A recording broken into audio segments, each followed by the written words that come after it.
उपनयन संस्कार। 10वां संस्कार जो है वो उपनयन संस्कार है। उपनयन संस्कार का मतलब है उपनयन, नजदीक ले जाना। अरे भाई किसके नजदीक ले जाना? उपनयन संस्कार और वेदारंभ संस्कार के बीच में, 10वें और 11वें संस्कार के बीच में बहुत कम समय है, ज्यादा गैप नहीं है। लगभग किसी में तो इकट्ठे ही कर देते हैं दोनों। मनु जी कहते हैं ब्राह्मण का 5वें वर्ष करो, क्षत्रिय का 6ठे वर्ष करो, वैश्य का 7वें वर्ष में यज्ञोपवीत करे। उपनयन के बाद बालक को द्विज की संज्ञा दी जाती है। मनु जी कहते हैं जन्मना जायते शूद्र संस्कारात द्विज उच्यते। जन्म से तो सभी शूद्र पैदा होते हैं। जन्मना जायते शूद्र संस्कारात द्विज, संस्कारों से द्विज बनता है। और द्विज का अर्थ क्या है? द्विज, जिसका 2 बार जन्म हो। 2 बार जन्म हो अर्थात जो विद्वान हो। 2 बार जन्म का मतलब क्या है? एक बार जन्म माता पिता ने दिया, दूसरा जन्म उसके गुरु ने दिया, उसके आचार्य ने दिया, उसके शिक्षक ने दिया। इसलिए वो कहते हैं कि अब ये संस्कार के बाद, उपनयन के बाद ये द्विज बन गया, ये ब्राह्मण बन गया। यानी ये जो संस्कार है ये पारसी लोग भी करते हैं। पारसी लोग इस संस्कार को कुश्ती कहते हैं। और पारसियों में तो ये नियम है कि जो कुश्ती को न पहने उसको मृत्यु दंड दिया जाए। मृत्यु दंड तक का विधान है कि अगर कुश्ती ना पहने। जो रोमन कैथोलिक है वो भी अपने पेट में गाउन के ऊपर बांधते हैं, उसको पटा कहते हैं। कोई ना कोई चिन्ह धारण करने हैं। और मुस्लिम लोग जब करते हैं तो इसको बिस्मिल्लाह पढ़ना कहते हैं। और बिस्मिल्लाह पढ़ने का मुस्लिम कहते हैं कब किया जाए बिस्मिल्लाह? 4 साल 4 महीने 4 दिन 4 घड़ी 4 पल का होने के बाद। एक एक पल तक फिक्स है। 4 साल 4 महीने 4 दिन 4 घड़ी और 4 पल का जब बच्चा हो तो उसको बिस्मिल्लाह पढ़ना चाहिए। ईसाई लोग बपतिस्मा कहते हैं।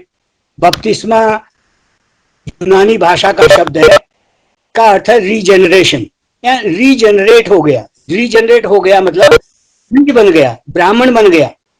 उप का मतलब होता है निकट और नयन का मतलब होता है ले जाना, निकट ले जाना। किसके निकट ले जाना? अपने आचार्य के निकट ले जाना, टीचर के निकट ले जाना। और जब टीचर के निकट ले जाते हैं बच्चे को उपनयन संस्कार करके, तो अथर्ववेद कहता है कि आचार्य उपनयमानो ब्रह्मचारिणीम कृणुतुम गर्भमंत, कि आचार्य उपनयन संस्कार करके ब्रह्मचारी को अपने गर्भ में धारण करता है। कितनी अद्भुत साइंस है, कितना अद्भुत विज्ञान है कि उसको जन्म देने के लिए आचार्य कहता है कृणुते गर्भमंतः, उसको अपने गर्भ में धारण करता हूं, अर्थात तुझे मैं दूसरा जन्म दूंगा। पहली गुरु जो है वो माता है और गर्भस्थ शिशु जो है वो अपना भोजन सांस सब माता के द्वारा लेता है, इसलिए उसकी शिक्षिका माता है। लेकिन जब वो हम उसका उपनयन संस्कार करते हैं, जब उसका बपतिस्मा करते हैं तो गुरु के पास ले जाते हैं और गुरु और शिष्य मिलकर के एक मंत्र बोलते हैं। ये मंत्र भी अद्भुत है। ये मंत्र हम उपनयन में भी बोलते हैं, वेदारंभ में भी बोलते हैं और विवाह संस्कार में भी बोलते हैं। मंत्र क्या है? गुरु और शिष्य, यहाँ तो ये 2 है। विवाह पति पत्नी कहते हैं।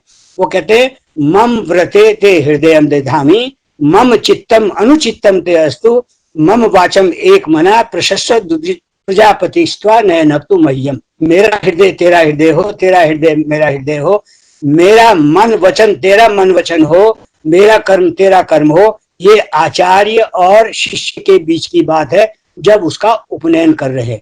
और शिष्य को संस्कृत में अंतेवासी कहते हैं। अंतेवासी का मतलब क्या है? अंतेवासी का मतलब जो उसके अंदर रहे, गुरु के अंदर रहे, गुरु के पेट में रहे, गुरु के गर्भ में रहे। तो जैसे गर्भस्थ शिशु का भोजन सांस माता के द्वारा होता है, वो आचार्य कुल में जाने के बाद, उपनयन के बाद नजदीक जाने, उपनयन का मतलब नजदीक जाना, नजदीक जाने के बाद शिष्य का भोजन सांस लेना उसके आचार्य के द्वारा हो रहा है। अर्थात आचार्य उसके संपूर्ण विकास के लिए प्रयत्नशील है।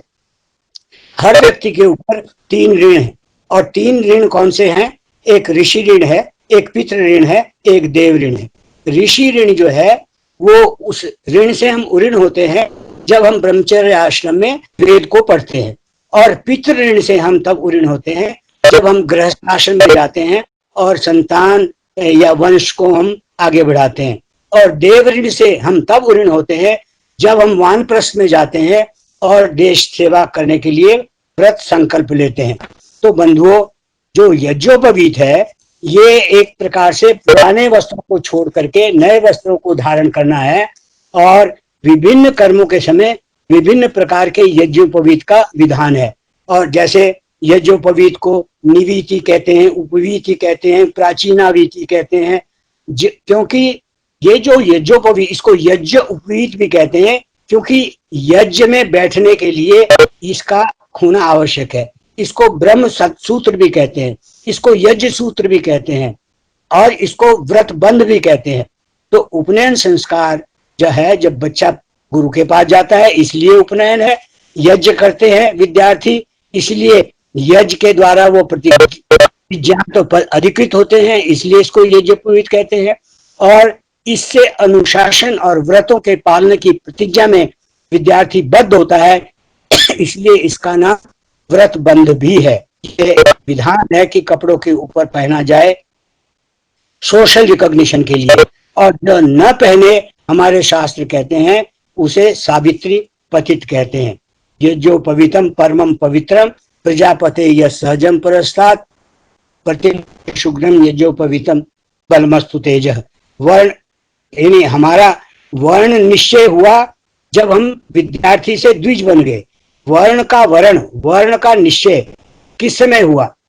जब इन सब का, ब्राह्मण का समय अलग है, क्षत्रिय का अलग है, वैश्य का अलग है। इसका मतलब ये हुआ कि हम उसकी एप्टीट्यूड देख करके कि बच्चे का एप्टीट्यूड क्या है, उसके वर्ण का वर्ण, और वो वर्ण का वर्ण स्वयं कर रहा है। वानप्रस्थ तक जाकर के जितने वर्ण हैं वो सारे वर्ण, ब्राह्मण, क्षत्रिय, शूद्र, वैश्य, ये केवल गृहस्थी तक। वानप्रस्थ में जब हम पहुंच जाते हैं तो चाहे ब्राह्मण हो, चाहे क्षत्रिय हो, चाहे वैश्य हो, सभी के सब ब्राह्मण वर्ण में लिप्त हो जाते हैं, क्योंकि उनका कार्य ब्राह्मण का कार्य हो जाता है। इसलिए यज्ञोपवीत जो है ये 3 ऋणों से युक्त हो व्यक्ति, इसलिए हम इन यज्ञोपवीत धारण करते हैं ताकि 3 ऋणों की हमें हमेशा याद रहे। और ये जो यज्ञोपवीत है ये केवल वानप्रस्थ तक है। संन्यास में जाने के बाद ये हमारे तीनों ऋणों से युक्त हो गए हम, क्योंकि पितृ ऋण, देव ऋण, ऋषि ऋण, तीनों ऋण से हो गए। इसलिए शास्त्र कहते हैं संन्यसेत सर्वकर्माणि वेद एकम संन्यसेत, कि संन्यास में जब जाए वानप्रस्थे तो वो यज्ञोपवीत को निकालकर अग्नि के हवाले कर दे, और केवल मां, क्योंकि वो तीनों ऋणों से उऋण हो चुका है, इसलिए वो अब जो है केवल एक ही चीज में ध्यान रखे, और वो जो चीज है वो केवल और केवल मात्र वेद है। वेद पे ध्यान दे। तो ये 10वां संस्कार था